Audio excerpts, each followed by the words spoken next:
part 2 here, I try to free up the shoulders for another kind of lateral work when I'm next to him, which is just to give me enough space so that he's not following directly behind me with his nose in the middle of my back. The horses that will follow directly behind you in that way are the horses that will also stomp all over you if you come off that shoulder at a trot or a gallop and land at in a heap at their feet. Okay, you want to make sure that the horse understands that you belong in one eye. He can't understand that if you don't understand it. He can't keep track of you and where he's supposed to be if your daily routines and handling cause him to have to crowd you and keep his nose in the middle of your back for your convenience. Now, if you are one to routinely change the hand that your rope is in behind your back when he's following you, it's going to be very hard for him to understand where to be. So we want to be careful.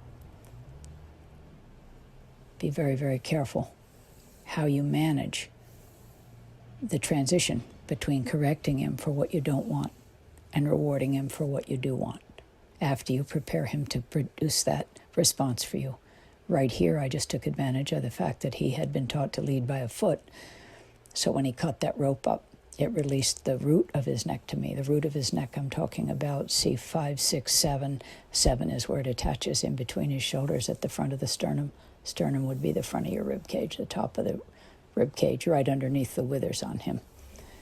Okay, so these are important things to start to contemplate, I believe, as you seek to understand the simplicity, really, of a good foundation.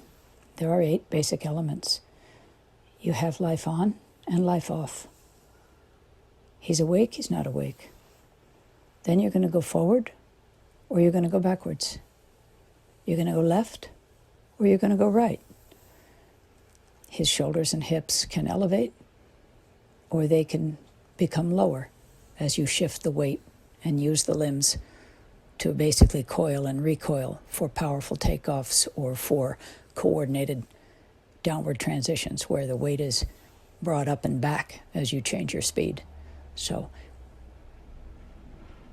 the idea that we would just get on and ride a horse that doesn't have much training, it's okay. Many people do it. But if you would like to refine and expand your skills to the point where you can actually ride in a way that would flatter the horse, have a little elegance in your presentation to him, get a little elegance and consideration, respect back from him, instead of a contest about every point.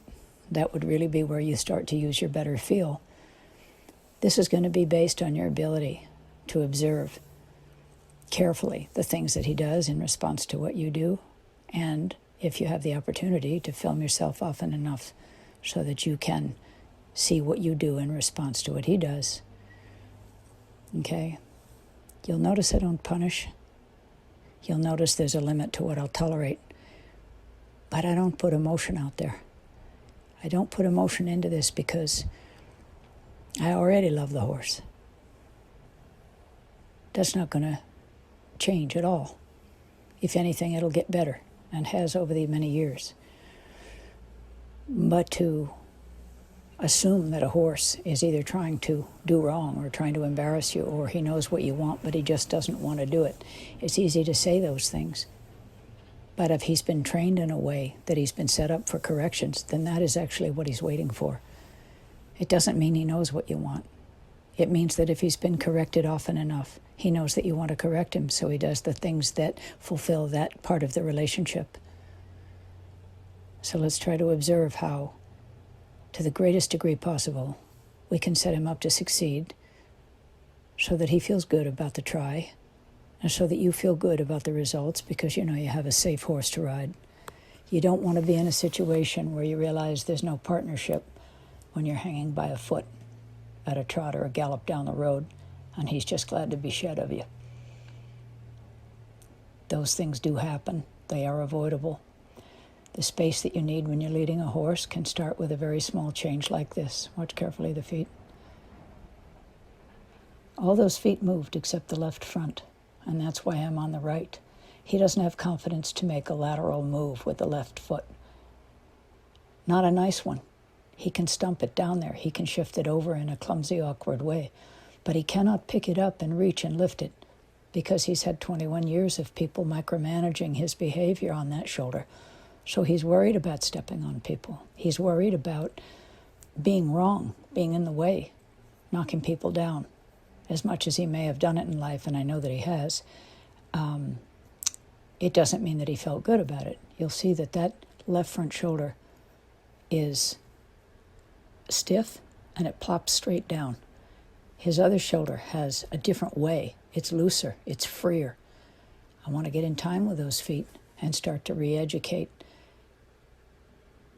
him through the feel of my intention. I want to be in sync with him. I want to be able to count on the space and the distance so that when I get back over on the left, he can be accountable to me, so that he can do what I want with those feet, so that a correction isn't even a thought. Okay, we set him up to succeed by showing him what we need and want. We'll try this again now. He's not clear about what I want on the right. People haven't been there very often. Okay, watch him now. He's got plenty of willingness and plenty of forward. He's really a wonderful horse. I'm going to just hang out with him just enough, just slow enough so that we can stop together. And you'll notice I get back in here and I put my hand where that saddle would go, sometimes on the shoulder, but basically back farther enough so that he understands I want to position myself near the stirrup. And why do I do that?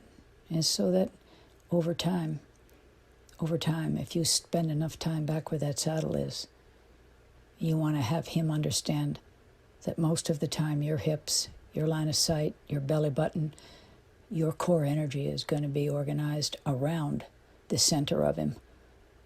Not in front, not behind, not blocking, not crowding, but you're going to be right in line with him because when you ride, you're going to be there too. So what I'm getting at is if he starts to feel and operate from there, then when you're lying on the ground, he'll bring you the stirrup. He's not going to come over there with his nose and check your pockets and then head for home when he finds out you didn't bring an extra cookie. You want to have a horse that understands the real job. The real job of a partner is to be with you, stay with you, and give you access to his feet. Because you're going to have a lot of need for that if you have a real job for him or if you need him for transportation.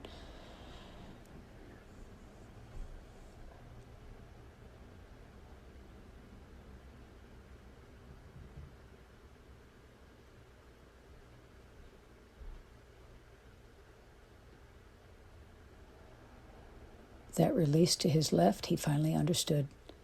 And so for that reason, our lesson is over. Okay, I like to stop right where a horse is clear, and we can pick up at the same spot when we start again. Used to be, I was taught, once they did what you wanted, you had to start working that, drilling that, get him really good at it so he didn't forget. Now, it's a little bit like being asked to write your own name 50, 60 times after you learn how to spell it when you're about 5 or 6 years old. It doesn't make you want to pick up a pen too much.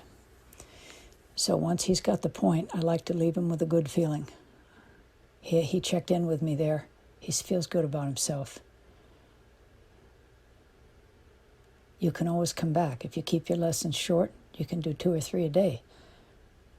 You leave him with his interest high. He'll always be ready to see what you have on your mind the next time. That's what I like to do.